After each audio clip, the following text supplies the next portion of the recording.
இயேசு கிறிஸ்துவில் பிரியமானவர்களே, இன்று திருச்சிலுவையின் மகிமை விழாவினை நாம் கொண்டாடுகிறோம். சிலுவை நம்முடைய வாழ்விலே, கிறிஸ்துவ வாழ்விலே ஒரு முக்கிய பங்காற்றுகின்றது என்று சொன்னால் மிகையாக. ஒரு திரைப்படத்திலோ அல்லது தொலைக்காட்சியிலோ கிறிஸ்துவர் ஒருவர் என்பவரை காட்டுவதற்காக காட்டப்படக்கூடிய முக்கிய அடையாளம் எது?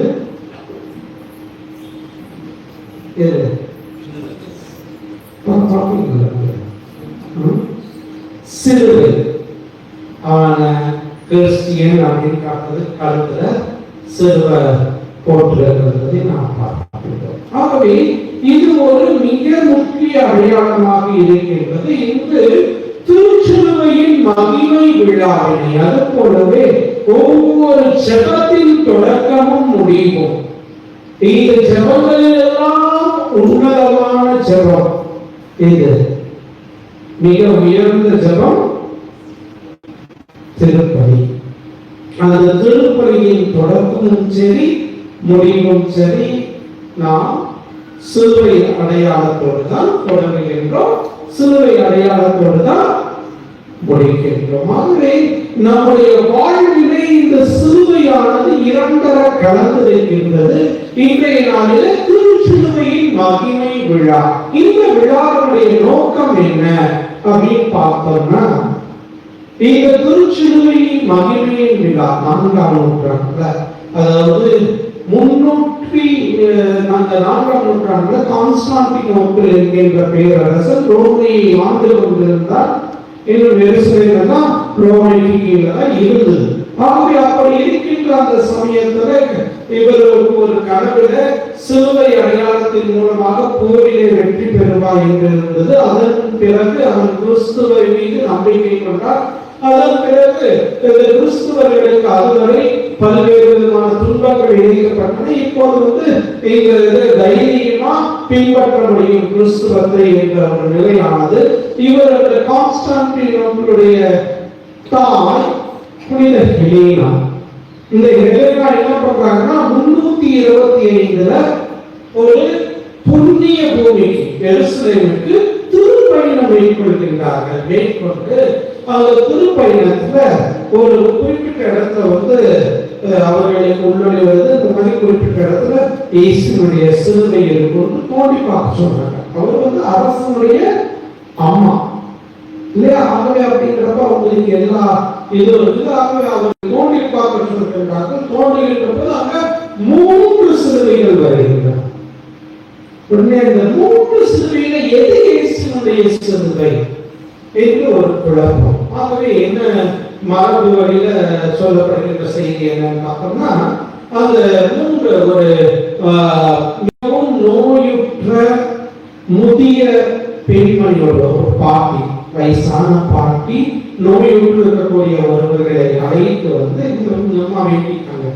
எந்த சிலுவை இயேசுனுடைய சிலுவையாக இருக்கின்றோ அதை தொடுகின்ற போது இந்த பாட்டி குணம் பெறுவார்கள். ஆகவே முதல் சிலுவையை தொட்டார்கள், எந்த மாற்றமும் இல்லை. 2வது சிலுவையை தொட்டார்கள், எந்த மாற்றமும் இல்லை. 3வது சிலுவையை தொட்ட போது கருத்துதலான விதத்தில் அந்த பாட்டி நோயுற்று சாகும் தருவாயில் இருக்கின்றவர்கள் குணம் பெற்றார்கள். உடனே அந்த ஹெலேனா என்ன முடிவு பண்றாங்க? என்ன முடிவு பண்ண முடியும்? சொல்லுங்க. அந்த சிலுவை தான் இயேசு சுமந்த சிலுவை என்று அந்த இடத்துல திருச்சிலுவையின் மகிமை ஆலயம் கட்டப்பட்டு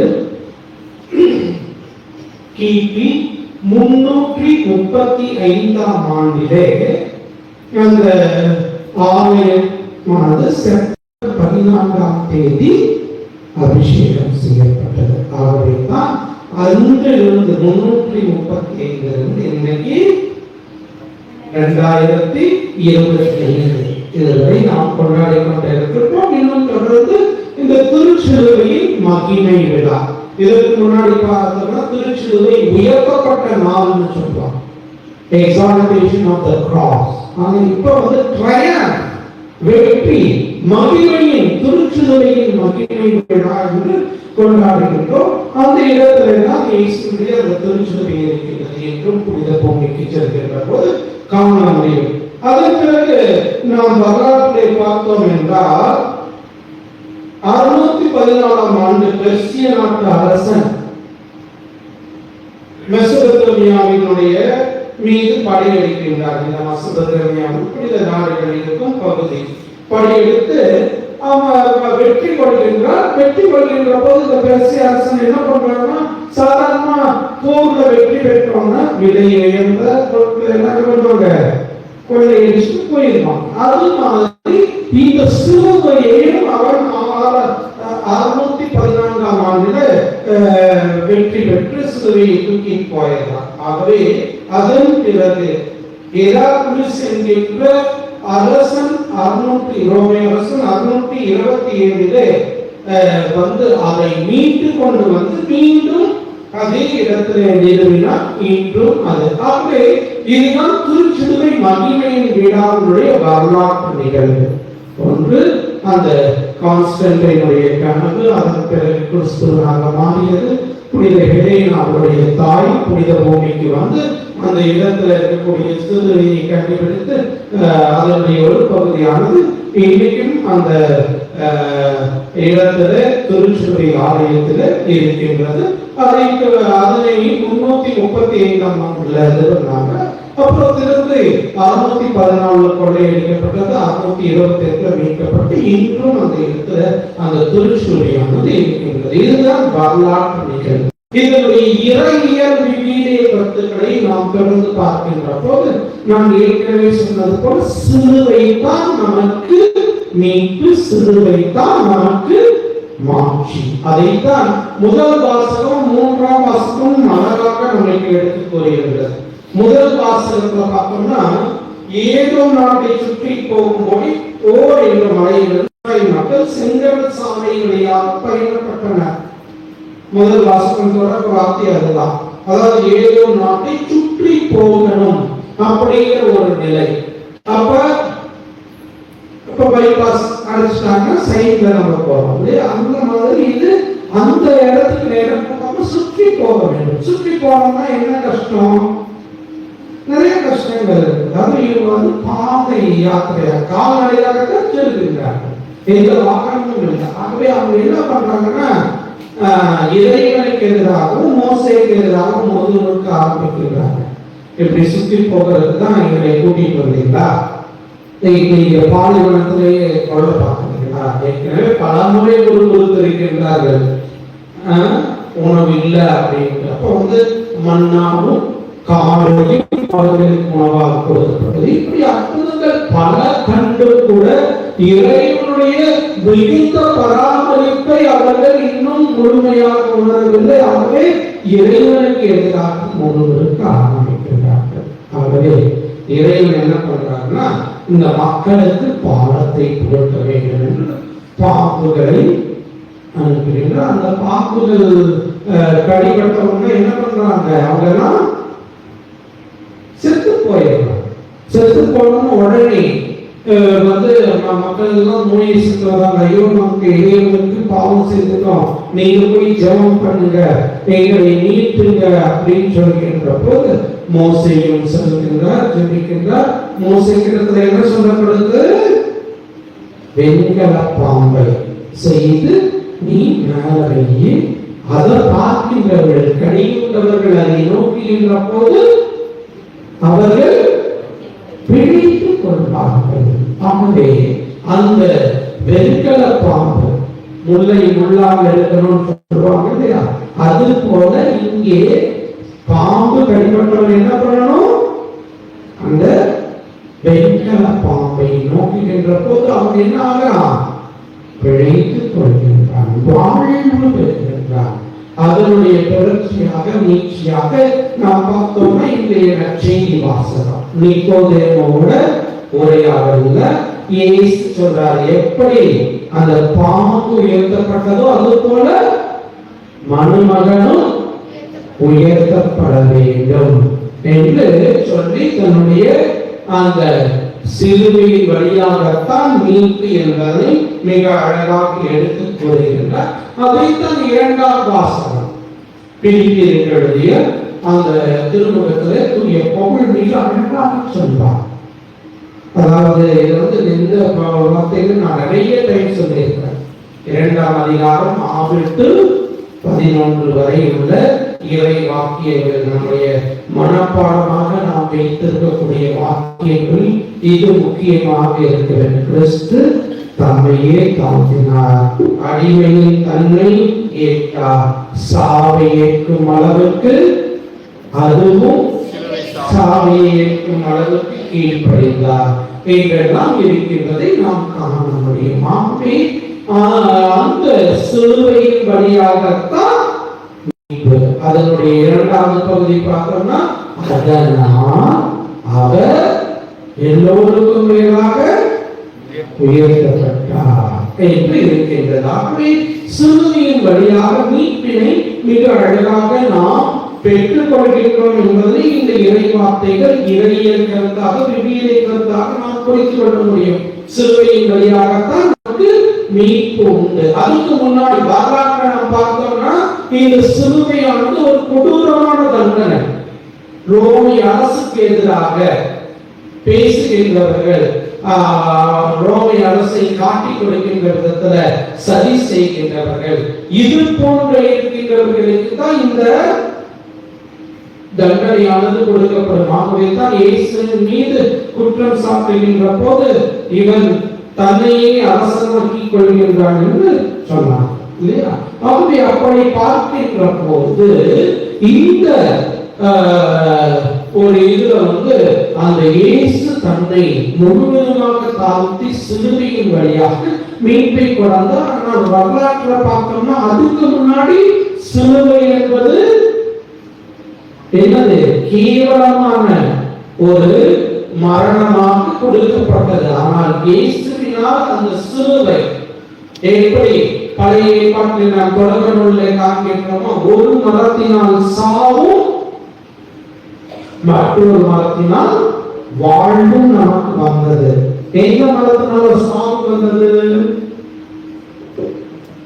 எந்த மரத்தினால சாவு வந்தது?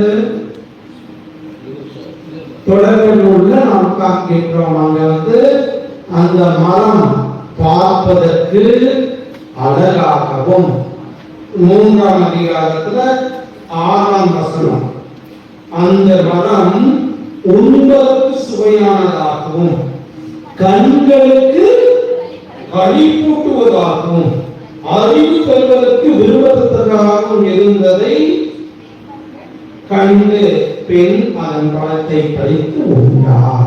ஆகவே அந்த மரத்தின் மூலமாக, விலக்கப்பட்ட அந்த மரத்தின் மூலமாக சாவு உலகிற்கு வந்தது. இயேசு சிலுவை மரத்தினால நமக்கு என்ன கொண்டு வந்தார்? வாழ்வை கொண்டு வந்தார். அதைத்தான் கொரிந்தியருக்கு எழுதிய திருமுகத்துல மிக அழகாக முதல் அதிகாரத்துல 18-10 வசனத்துல மிக அழகாக காண முடியும். சிலுவை பற்றிய செய்தி அழிந்து போகிறவர்களுக்கு மடமையே, ஆனால் மீட்பு பெறும் நமக்கோ அது கடவுளின் வல்லமை என்று இருக்கின்றது. ஆகவே தொடர்ந்து அந்த இதுல பார்த்தோம்னா அந்த சாவியின் மீது இறைவன் அந்த சிலுவையின் வழியாக மீட்பு கொடுத்தார், வெற்றி கொடுத்தார். ஆகவே தான் ஒரு சில படங்கள்லாம் நாம பார்த்தோம்னா கடவுளை பார்த்து ஒருவன் கேட்டான், நாம் how much do you love me Jesus, நீங்க என்னைய எவ்வளவு அன்பு செய்கிறீர்கள் என்று கேட்டபோது, நான் உன்னை இவ்வளவு அன்பு செய்கிறேன் என்று தன்னுடைய 2 கரங்களை விரித்தவராக தன்னையே பலியாக இயேசு கொடுத்தார் என்று சொன்னார். அந்த அளவுக்கு கடவுள் உலகின் மீது அன்பு கொண்டார், இயேசு உலகின் மீது அன்பு கொண்டார். அதனுடைய முத்தாய்தான் யோவான் நற்செய்தி 3ஆம் அதிகாரம் 16ஆம் வசனம். நான் போன வாரமே இந்த கருத்தையும் சொல்லி நம்ம மனப்பாடம் பண்ணி இருக்கணும். கூடிய வசனங்கள் இதுவும் ஒன்று. என்ன வசனம்? 3:16 யோவான் 3:16.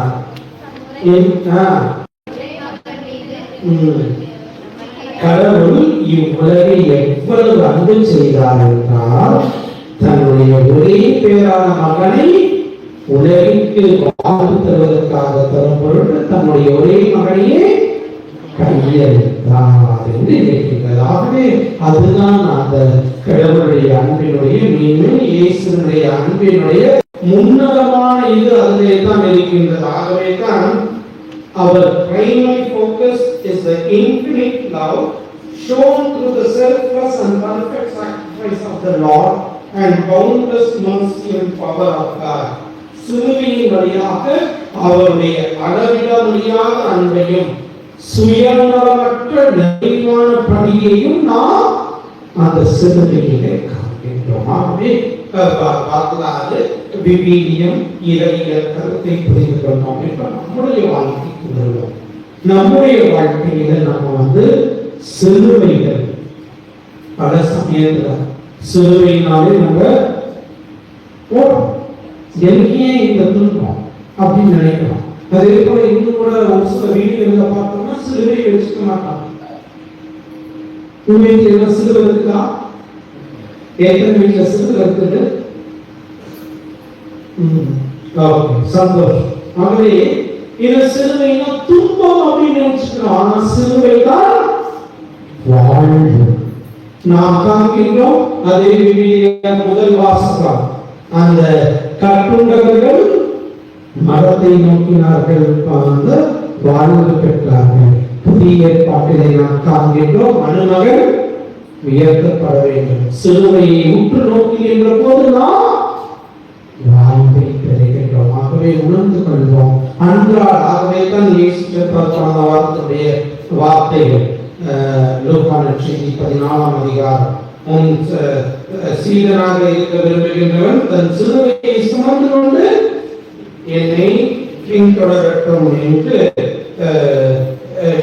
லூக்கா நற்செய்தி 14ஆம் அதிகாரம் 27ஆம் வசனத்துல நாம் வாசிக்க கேட்டோம். ஆகவே சிலுவை வாழ்வின் சிலுவைகளை சுமந்து கொண்டு நாம் செல்கின்ற போது இறைவன் நமக்கு மீட்பு தருவார், நமக்கு வாழ்வு தருவார் என்பதை உணர்ந்து கொள்வோம். ஆகவே சிலுவை தான் நம்முடைய நம்பிக்கையின் வாழ்வின் அடையாளமாக இருக்கின்றது, நன்மைகளின் ஊற்றாக இருக்கின்றது. ஆகவே அந்த சிலுவை அன்பின் உச்சகட்ட வெளிப்பாட்டாக இருக்கின்றது. Infinite love of God, கடவுளுடைய அன்பை நாம் அந்த சிலுவையிலே பார்க்கின்றோம். இதைத்தான் பல்வேறு புனிதர்கள் மிக அழகாக நமக்கு சொல்கின்றார்கள். திருச்சிலுவை நம்மை இருளிலிருந்து ஒளிக்கு அழைத்து வந்தது, அது நமக்கு வாழ்வு தந்தது, விண்ணகத்தின் கதவை திறந்து தந்தது என்று புனித ஆண்ட்ரூஸ் சொல்வார். ஆகவே இப்படி பார்க்கின்ற போது சிலுவை தான் வாழ்வு. இந்த சிலுவை எப்படி நெடுஞ்சட்டம் இருக்குது, குறுகிய சட்டம், குறுக்கான சட்டம், நெடுங்க சட்டம் இருக்குது, குறுக்கான சட்டம் இருக்குது. இந்த நெடுங்க சட்டம் இறை அன்பையும், குறுக்கான சட்டம் எதை குறிக்கிறது? பிறர் அன்பையும் குறிக்கிறது. இறை அன்பு, பிறர் அன்பு, ஒன்று இல்லாமல் இன்னொன்று இல்லை. சிலுவை நெடுஞ்சட்டம் இருக்கணும், குறுக்கு சட்டம் இருக்கணும், அப்பதான் அது சிலுவை. அது போல இறையன்பும் பிறரன்பும் நம்மிடத்தில் இருக்கின்ற போதுதான் நாம் இயேசுவை உண்மை சீடர்களாக வாழ முடியும். உணர்ந்து கொள்வோம். வாழ்வில் வரக்கூடிய துன்பமாகிய சிலுவையை எடுத்துக்கொள்வோம். சிலுவை தான் நமக்கு மீட்பு, சிலுவை தான் நமக்கு வாழ்வு, சிலுவை தான் நமக்கு எல்லாம் என்று உணர்ந்து அந்த சிலுவையை பற்றிக் கொள்வோம். சிலுவையின் அடியிலே அமர்ந்து சிலுவையை உற்று நோக்கி தியானிப்போம். இன்னைக்கு நேரம் கிடைக்கின்ற போது ஏதாவது ஒரு நேரமாகும். கோயில் சாத்தியிருந்தாலும் கூட ஜன்னல் வழியா நீங்க பார்க்கலாம் அந்த சிலுவை. இல்லாட்டா உங்க வீட்டில் இருக்கக்கூடிய சிலுவையை உற்று நோக்கி தியானம் செய்யுங்க. சிலுவை தான் நமது மீட்பு. ஆகவே தான் நாம் பெரிய வெள்ளிக்கிழமை என்று பாடுகின்றோம். என்ன? திருச்சிலுவை மலர்ந்ததோ இறைவா தொங்கினார் உலகத்தின் மீட்பு. ஆகவே உலகத்தின் மீட்பே சிலுவையின் வழியாகத்தான் ஆகவே சிலுவை நீ மகிமையின் விழாவை கொண்டாடுகின்ற போது அது உணர்த்துகின்ற பாதத்தை நமது வாழ்வாக்கிக் கொள்வோம். இறை அன்பின் மூலமாகவும் பிறர் அன்பின் மூலமாகவும் நாம் சிலுவைக்கு சார்ந்து பகிர்ந்தவர்களாக, சிலுவையை மகிமைப்படுத்துகின்றவர்களாக வாழ அருள் வேண்டுமோ. எழுந்து நம்முடைய நம்பிக்கையை அறிக்கையிடுவோம். ஆமென்.